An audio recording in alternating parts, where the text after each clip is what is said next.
जय श्री राधे, जय श्री श्याम। आज हम बड़ी ही सुंदर एक कथा वर्णन करने वाले हैं। गोरख पुराण में इस कथा का उल्लेख आया कि एक बार सूर्य और उर्वशी अप्सरा दोनों की दृष्टि जब एक हुई तो सूर्य अपने दिव्य वेग से आगे बढ़ रहे थे कि उनका स्वप्न दोष कण दो भागों में विभाजित होकर एक लोमस मुनि के आश्रम में एक घड़े में जा गिरा, जिनसे अगस्त्य मुनि का प्राकट्य हुआ, और दूसरा कौलिक मुनि के भिक्षा पात्र में जा गिरा। कौलिक मुनि को ज्ञात हो गया कि ये तो सूर्य का कण है, तो उन्होंने उसे मंदराचल पर्वत की गुफा में रख दिया। गुफा में 3000 वर्ष बीतने के बाद उस दिव्य तेज ने संतान रूप ले लिया।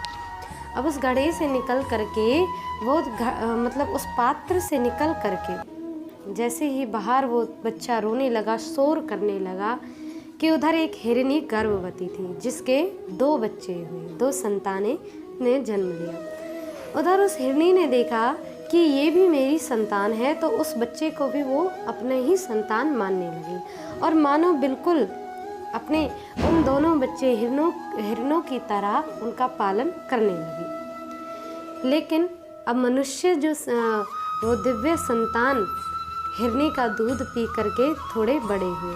अब हिरनी के साथ में वो घास खाने जाया करते, चारों हाथ पांवों से चला करते, बिल्कुल हिरणों की भाषा बोला करते। ऐसे करते करते 5 वर्ष की अवस्था हो गई। एक दिन हिरनी के साथ चारा खाने के लिए जा ही रहे थे कि थोड़े से आगे मार्ग में निकल आए, और उसी मार्ग में एक भाट और उनकी पत्नी जा रहे थे, जिनका नाम था जयसिंह और रेणुका बाई। जयसिंह और रेणुका बाई ने देखा कि ये संतान किसकी है और किसने इसे वन में छोड़ दिया, और उस संतान को उन्होंने पकड़ लिया। अब उस मनुष्य संतान को जैसे ही पकड़ा तो अब वो संतान रोने लगी, वो बच्चा रोने लगा, और हिरनी भी उसे देख करके रोने लगी। अब हिरनी कुछ देर तक तो उस भाट के सामने रोती रही और वो बच्चा भी रोता रहा, लेकिन वो भाट बार बार पूछता कि तुम्हारे माता पिता कौन है। अब वो बच्चा बार बार एक हिरनी की भाषा बोला करता। कुछ भी समझ न आने के कारण उन्हें लगा शायद ये गूंगा है। भाट उसे हिरनी के पास से अपने साथ में ले गए, और जैसे ही अपने साथ लेकर के गए तो एक पास की नगरी में जाकर के ठहर गए। अब पास की नगरी में ठहरे, रेणुका बाई उस बच्चे के लालन पालन करने लगी, उसे संभालने लगी।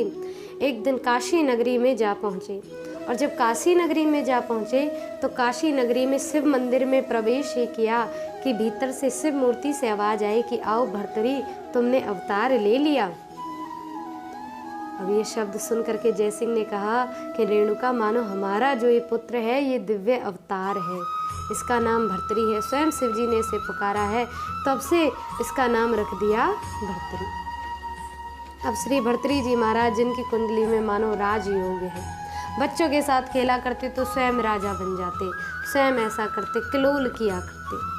अब किलोल करते करते एक दिन घोड़े से गिर गए, और गिरते भय नकली घोड़े से गिर गए तो उनकी मुखार बिंद पर ऐसी चोट आई कि खून बहने लगा।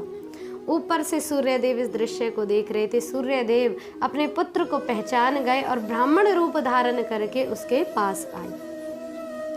अब अपने पुत्र पर दिव्य दृष्टि डाली और उसकी चोटों को दूर किया, उसकी पीड़ा दूर करी, उसके मुख पर गंगाजल छिड़का और उसे फिर से अमूर्छित कर दिया, मतलब उसकी मूर्छा को दूर किया।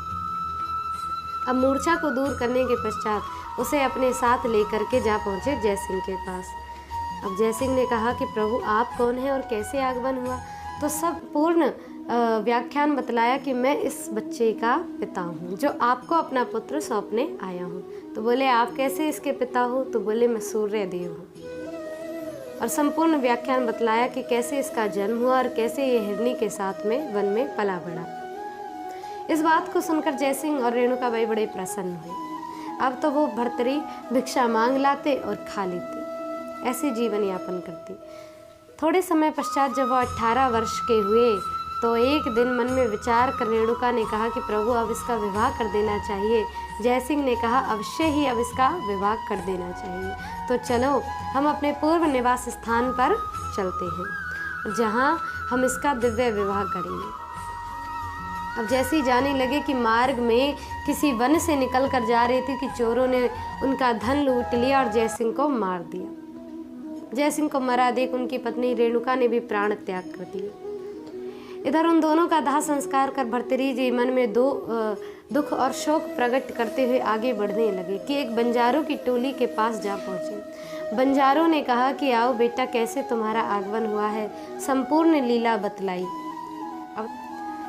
अब तो बंजारों ने कहा कि बेटा आज से तुम यहीं रहो और यहाँ भोजन इत्यादि कर लिया करना और थोड़ा बहुत जो हमारा काम हो उसको कर दिया करना। भर्तृहरि ने बात स्वीकार करी। अब आगे भर्तृहरि जी कैसे उन बंजारों के साथ जीवन यापन करते हैं और आगे की क्या लीलाएं भर्तृहरि जी के साथ में होती हैं, उसका हम अगली वीडियो में वर्णन ज़रूर करेंगे। तब तक के लिए आप ऐसी दिव्य कथाओं को श्रवण करते रहें, आनंदित रहें, प्रसन्न रहें। जय श्री राधे, जय श्री श्याम।